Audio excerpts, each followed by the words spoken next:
hace un montón de tiempo, es decir, en el 84, cuando era subsecretario de Educación. Y era una época en la que yo estaba muy involucrado obviamente, con la política educativa y tenía un conocimiento, bueno, por lo menos yo creía que tenía un conocimiento más a fondo y tenía un equipo que trabajaba conmigo y algo sabíamos de qué era lo que había, o teníamos una propuesta respecto a qué hacer con la educación de Santa Cruz para ese momento. Yo todos estos últimos años me he dedicado a la educación superior y específicamente más a la universitaria. Por lo tanto, no estoy mirando a fondo las cuestiones de la educación básica o los sistemas educativos provinciales. Si bien estoy enterado de lo que pasa en Santa Cruz, no podría hablar como especialista de la situación educativa en Santa Cruz.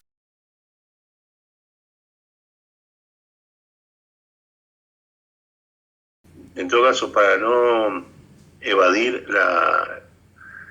invitación y el compromiso que significa opinar sobre una cuestión que está candente, incendiada, digamos, más que candente, en este mismo momento y que afecta a tantas personas, quiero decir, tantas personas es toda la población que vive en Santa Cruz, porque en la medida que no hay clase y los docentes no cobran, y además no resuelven una situación en paritaria que les permita recuperar el poder adquisitivo de su salario, y los estudiantes no reciben clase y se interrumpen los procesos de formación y se interrumpen los procesos de políticas educativas que requieren siempre un diálogo, es decir, una construcción, toda política educativa, uno entiende, siempre se busca con ellas mejorar la calidad de lo que se hace en la educación y que los aprendizajes sean mejores, etcétera, requiere un diálogo entre todos los involucrados. Ese diálogo hoy está partido porque hay cuestiones básicas, estructurales, que están afectadas. ¿No? Entonces, me parece que sobre esas situaciones que se generan en la educación cada tanto tiempo, lamentablemente, en Santa Cruz, que habíamos vivido, me parece que fue por algo así como por el 2006, 2007, no me acuerdo bien la fecha, con un paro muy importante que generó también conflictividad y algunos momentos de violencia repudiables, absolutamente repudiables, y que después se zanjó con una negociación a nivel nacional que de alguna manera hizo lo que me parecía que había que hacer en ese momento, que era darle a los docentes de Santa Cruz la paritaria y el diálogo que se había abierto con el gobierno de Kirchner a nivel nacional, con los docentes en muchos lugares del país y con los docentes justamente en la paritaria nacional. Es decir, faltaba que eso se diera para los docentes de Santa Cruz y finalmente esa huelga canalizó, digamos, ese derecho, digamos, y esa oportunidad, porque también siempre las paritarias son una oportunidad, no solo de ejercer el derecho de los trabajadores a las condiciones de trabajo y al salario digno, sino también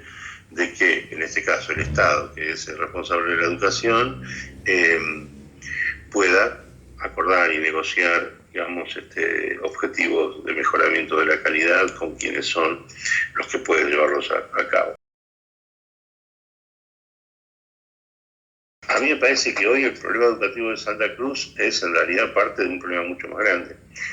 Es decir, hay un problema de colapso institucional, no sé si institucional, pero sí de la estructura de financiamiento del Estado. Yo no soy especialista en eso, pero digamos, todo el mundo sabe que Santa Cruz, como muchas otras provincias del país, estuvo funcionando en los últimos años, y es algo que no es novedoso, quiero decir que no solo de los últimos años, tuvo distintos momentos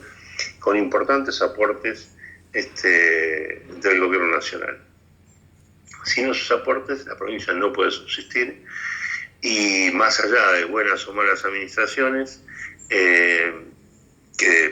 yo creo que también merecen un análisis, la cuestión es que no, si hay un problema de financiamiento, las cosas se complican. En este momento la situación es no sé si es catastrófica, porque es decir, si la gente no cobra su salario no puede hablarse de nada más, este es el punto, ¿no? Es decir, no,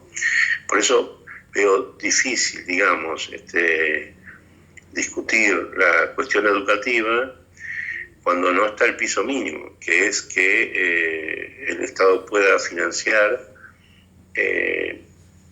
los salarios, que son el derecho fundamental de cualquier trabajador, y por supuesto también del trabajador docente. Por supuesto que hay algo para considerar también, que es en qué medida, y esto pasó gravemente en Santa Cruz en los años 90, en el año 90 en realidad, cuando la provincia también entró en una crisis de financiamiento casi terminal,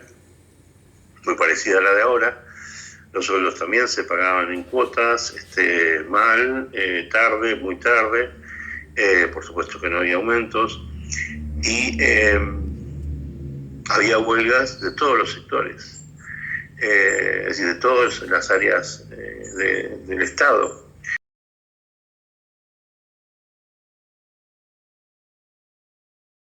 Se genera una paradoja, que es para reclamar por la solución de los problemas de cada uno de los sectores del Estado que se ven afectados por la falta de pago y la falta de actualización del salario, el mecanismo de protesta afecta otros derechos y otros intereses de los mismos sectores del Estado que están haciendo las medidas de fuerza. Es una encrucijada complicada en la que se pone a cada uno de los gremios, que la realidad lo pone, porque, si hay paro de los docentes, los hijos de los docentes, los hijos de los trabajadores del Estado en sus múltiples áreas, no tienen clase. Y entonces a los problemas que tienen porque no cobran se les suma ese problema adicional, ¿no? Que es la pérdida de la oportunidad del aprendizaje para los chicos, más los problemas operativos que causa el hecho de que no haya clases. Yo no estoy en condiciones de hacer recomendaciones respecto de cómo debería resolverse eso. Es decir, cómo los gremios pueden manifestar de una manera eficaz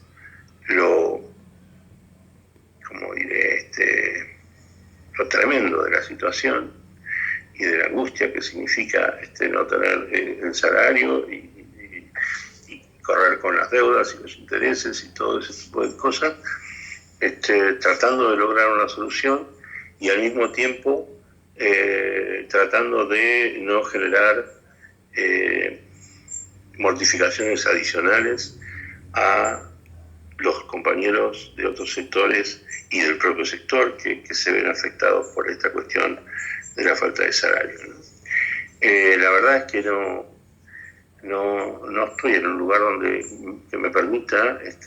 sugerir un camino para eso. Pero encuentro que es por ahí lo más terrible de la injusticia que significa que los salarios no se cobren, que es que el hecho de que el camino que encontramos para resolverlo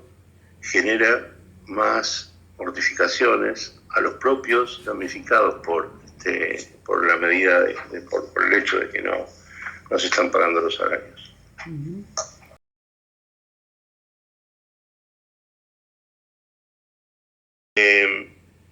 El problema cuando la situación está en un punto tan crítico es que haciendo responsable al otro no se resuelve el problema.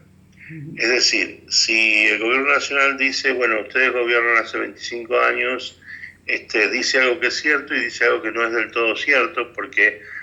el gobierno nacional, como todos sabemos, que Peralta no es lo mismo que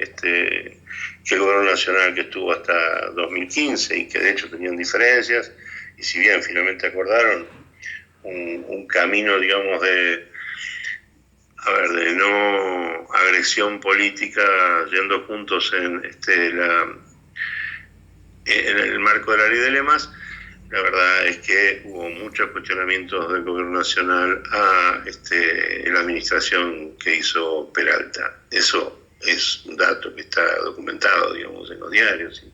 y es parte de la historia. Eso quita toda responsabilidad del gobierno nacional de esa época, es decir, al gobierno de Cristina y de Néstor respecto de los problemas de Santa Cruz. Creo que no. Obviamente, si no se pudieron resolver, el que tenía autoridad política mayor era dentro, digamos, de la fuerza política del peronismo, el kirchnerismo, etcétera, parte de que no lo pudo resolver. Por lo tanto, hay una responsabilidad también ahí. Hace mucho tiempo que es necesario revisar el tema de la coparticipación, porque todos los impuestos los cobra la nación y después una parte distribuye.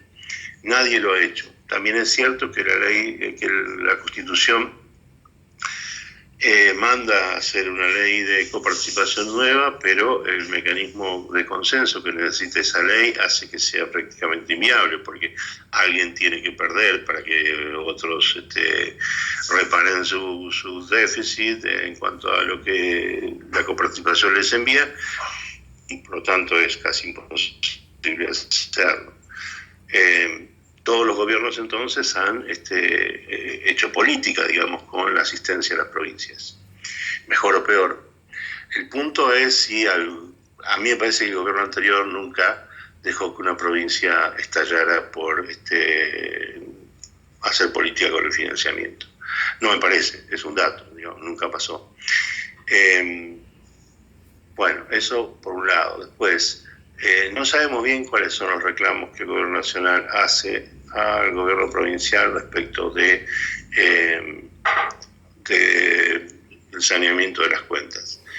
Algunos datos están. La pregunta es, ¿todos los santacruceños estaríamos de acuerdo con ajustes, digamos, que deban hacerse en función de un saneamiento de las cuentas? Esa también es una buena pregunta, digamos, ¿no? Entonces, a mí me parece que lo que ha avanzado en estos días es una conciencia entre una parte de la oposición provincial de que el problema debe resolverse con el aporte de todos. Y más allá de que cada uno tiene y tendrá sus responsabilidades en cómo se llegó a este punto, si no se contribuye a una salida, el costo es, primero, para toda la población, y segundo, en términos políticos, también para la oposición. Me parece que una parte de la oposición ha comprendido eso y eso ha facilitado cierto diálogo que ahora se está dando. No estoy seguro, no sé si cuando se reclama que la provincia no hace los deberes, es porque esos deberes son deberes que serían insoportables desde el punto de vista de los distintos sectores, los trabajadores estatales, etcétera, de la provincia, o si es capricho, digamos. La verdad es que no sé, pero entiendo que la entrega de la caja, por ejemplo, de previsión, si hay que achicar el número de empleados, etcétera, son cuestiones que de las que no se quiere hacer cargo, me parece, nadie, ni el oficialismo provincial, ni la oposición provincial. Yo además creo que no deberían hacerse cargo, digamos, porque no debería hacerse eso. Pero, bueno, me parece que son cosas que están en debate por lo que uno lee en la información de los diarios, ¿no? De cualquier manera, como digo, para hablar de tema de educación, que es lo que nos convoca, es necesario que se restauren, digamos, los diálogos que la educación y la problemática educativa requiere para su consideración, para su tramitación, para la generación de las políticas, para estar de acuerdo o no con esas políticas, pero no, es imposible hacerlo en un marco en el cual está esto colapsado por la protesta, que en realidad no es más que la respuesta, digamos, a una cuestión sumamente violenta como es el hecho de no cobrar el salario, ¿no?